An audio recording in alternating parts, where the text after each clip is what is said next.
Yeah, I was just thinking, EOQ would be really lucky to have justice, and Grandfather, he'd be crazy not to consider it. Well, whether it's a smart idea or not, Grandfather won't make a move until he discusses it with me. I think Grandfather's been making quite a few moves without discussing them with you, hasn't he? Uh-huh. And every time he does, I end up having to cover his butt, and he knows it. Well, I don't think that's going to stop him from doing it again. Not when it comes to bringing in a new chief counsel.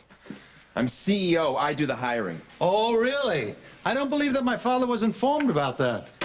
Well, maybe it's time he was. AJ, a letter for you. PCU. Oh, cool. Yeah, I've been waiting for this. Great. Does that mean you're going to start taking classes? Mom, if you'd been paying attention, you'd know I've been taking classes since the beginning of the semester. Oh, I'm sorry. I guess I've been a little preoccupied, but I'm very glad you're back in school. Thanks.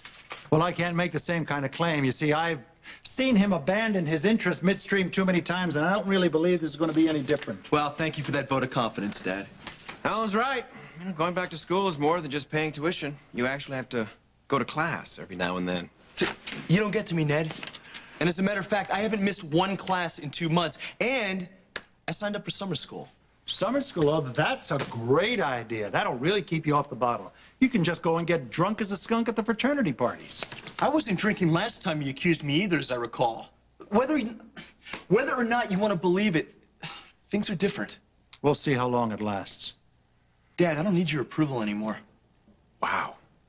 The independence is stunning. I am very proud of you, AJ.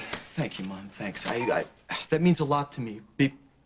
Being proud of myself means more. I don't know if anyone here cares, but I've been going to my meetings, and I've got 45 days sobriety. Well, I think that's wonderful. Mm-hmm. It is. Till he bottoms out again. Please. Don't let me interrupt. You all seem to be on a pretty good roll.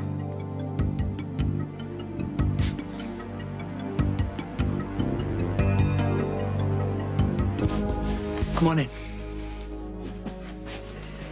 Let it go. It just burns me up to watch him go at you like that. Doesn't matter. Can I get you anything? You want a coffee, tea, soda? No, thank you. I can't stay. I wanted to make sure you signed these papers before you left for school. What do you got?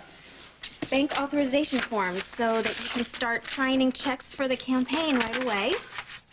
Big mistake. Does Justice know about this? He's the one who put AJ in charge, Ned. And by the way, he's doing an incredible job. Well, I'm not surprised. Well, if you ask me, I think Justice is about to kiss his city council seat goodbye. Nobody's asking you, Ned. Just save your breath. Oh, before I forget, Justice wanted me to tell you there's some newspaper interviews he really needs you to handle. In fact, one of the reporters asked specifically for you. So if you got the time, it would be great. Yeah, I'm sure. Yeah, I'll make the time. It's important. You should see how AJ handles the press. It's amazing. Justice thinks he's one of the major reasons that the campaign's going so well. Come on. I'll give you a ride back down to the foundation. Okay. Bye. Bye-bye, Keisha. Bye-bye. Bye. Well, I guess both of you are wrong. Spare me. AJ, a politician? Well, considering some of the politicians I've seen, he might fit right in. That's true. The political arena is a step down from lying drunk in a gutter. That's a good one. I'm glad you find yourself so amusing.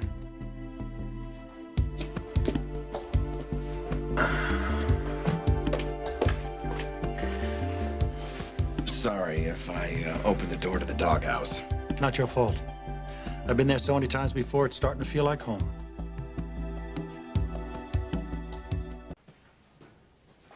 What happened to your vaudeville partner? Run out of jokes? I know you so well, Monica, and you never cease to surprise me. Are you referring to something specific, or is this just a general observation? I am referring to our sons. It just boggles my mind how you can be unconditionally supportive of the one who screws up and completely neglect the other one whose only offense is the fact he can't remember his name. Oh, I see. We're back to that. Blaming me for Jason wanting to stay as far away from us as he can. If you had listened to me just once, Jason would be back here where he belongs. What do you want me to do, Helen? Get down on my hands and knees and crawl and beg for his love? Well, I did that, and it didn't work.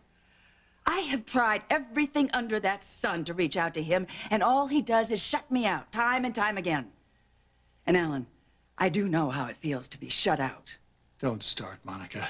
This is not about us. It's about Jason. It is about you wearing a suit of armor to protect yourself from your own emotions. Please, Monica, spare me. You have built a brick wall around you over the last few years that's totally impenetrable. So don't play victim about something that you are better than all the rest of us.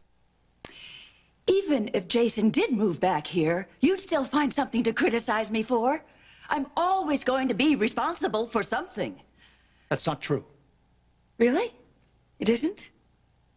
What about my secret admirer? That I knew absolutely nothing about, that entire affair, excuse that expression, was somehow my fault.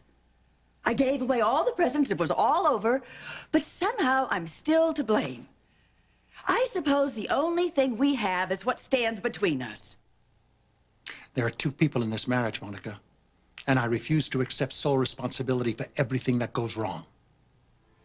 If you want a relationship to work, be it with your son or your wife, sometimes you have to make the first move.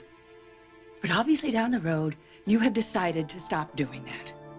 I won't deny that. You kept closing the door on me over the last few years, Monica. And no man will stand that much rejection until he shuts down altogether and just gives up. There was always one thing that would work when words wouldn't. When all else failed, we could go to bed. And now all else has failed. And we don't even have that.